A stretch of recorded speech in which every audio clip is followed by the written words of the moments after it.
Joe Biden claimed twice recently that he met with Parkland, Florida, shooting survivors when he was vice president, despite the fact that he was already out of office when the attack took place. His campaign said Biden misspoke and was referring to a different meeting he had after the Sandy Hook shooting. But the flub was reminiscent of Biden's past misstatements and his tendency to embellish biographical details. In 1988, Biden was forced to drop out of the presidential race after he was found to have exaggerated his academic record, plagiarized a law school essay, and used quotes from other politicians in his speeches without attribution. But these are not the only questionable claims Biden has made. Here are 6 other times Biden was caught embellishing his biography. 1.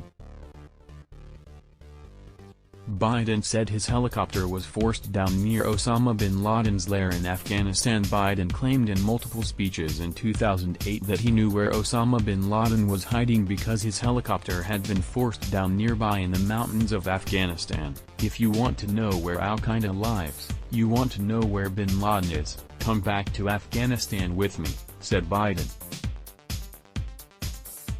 Come back to the area where my helicopter was forced down with a 3-star general and 3 senators at 10,500 feet in the middle of those mountains. I can tell you where they are. In another speech, he claimed Al-Qaeda is in the mountains between Afghanistan and Pakistan, where my helicopter was recently forced down. He later referred to the superhighway of terror between Pakistan and Afghanistan where my helicopter was forced down. John McCain wants to know where bin Laden and the gates of hell are? I can tell him where, said Biden. The helicopter actually landed to wait out a snowstorm, according to the Associated Press. Biden, John Kerry, and Chuck Hagel were on a Senate junket in Afghanistan when their helicopter crossed paths with the storm. According to reports, the pilot landed as a precaution, and a U.S. military convoy picked up the senators and took them to the main American air base. Other than getting a little cold, it was fine, Kerry told the AP when asked about the incident. We were going to send Biden out to fight the Taliban with snowballs, he joked. Also read, you should not be known as a gaffe machine, DNC members warn Biden. 2. Biden said he was a coal miner while running for president in 2008.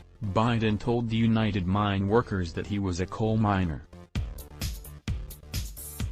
I hope you won't hold it against me, but I am a hard coal miner, anthracite coal, Scranton, Pennsylvania, Biden said.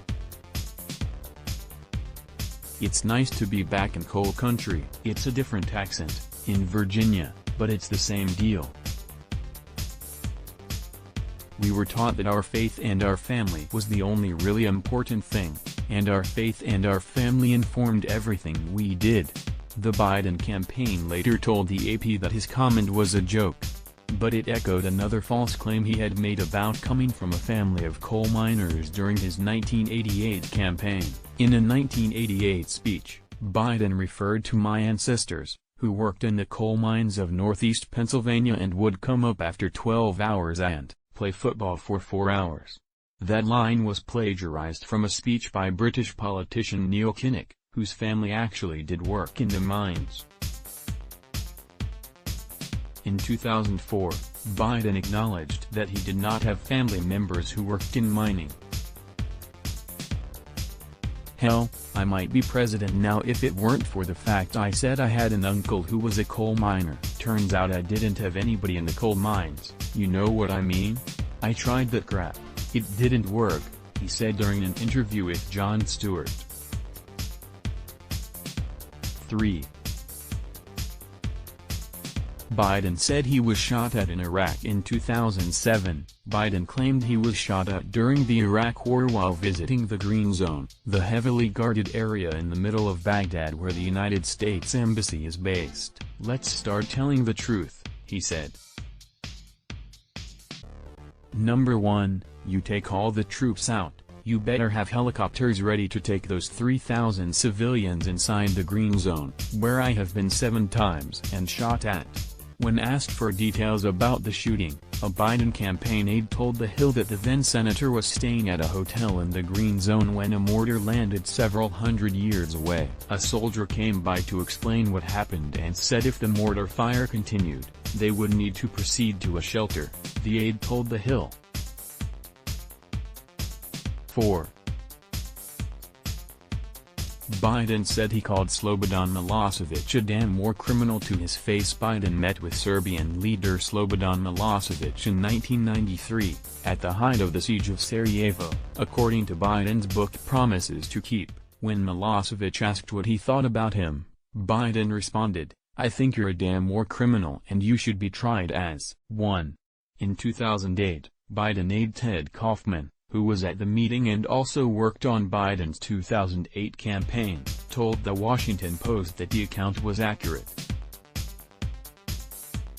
However, 3 other Biden aides who were at the meeting declined to corroborate the story. John Rich, a Senate aide who attended the Milosevic meeting, told the Post he did not recall Biden making such a dramatic pronouncement. "The legend grows," said Rich. But Biden certainly introduced into the conversation the concept that Milosevic was a war criminal. Milosevic reacted with aplomb. 5. Biden said he participated in sit-ins at segregated restaurants and movie theaters in the 1970s and 1980s. Biden regularly claimed to have been an activist in the civil rights movement and said he participated in sit-ins along U.S.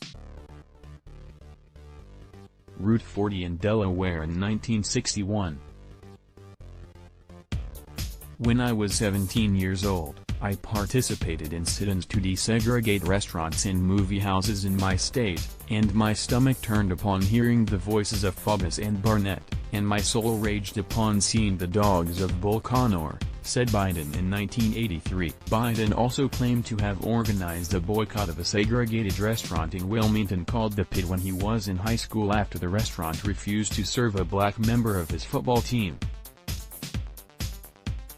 "I organized a civil rights boycott because they wouldn't serve black kids. One of our football players was black and we went there and they said they wouldn't serve him, and I said to the others, hey, we can't go in there. So we all left," said Biden. The football player contradicted Biden's account and said Biden was not aware of the incident until later. "They weren't aware of what happened," said the football player in 1987. "I was only 16 then. It was my problem and my battle for me to work out. They were oblivious to it until later."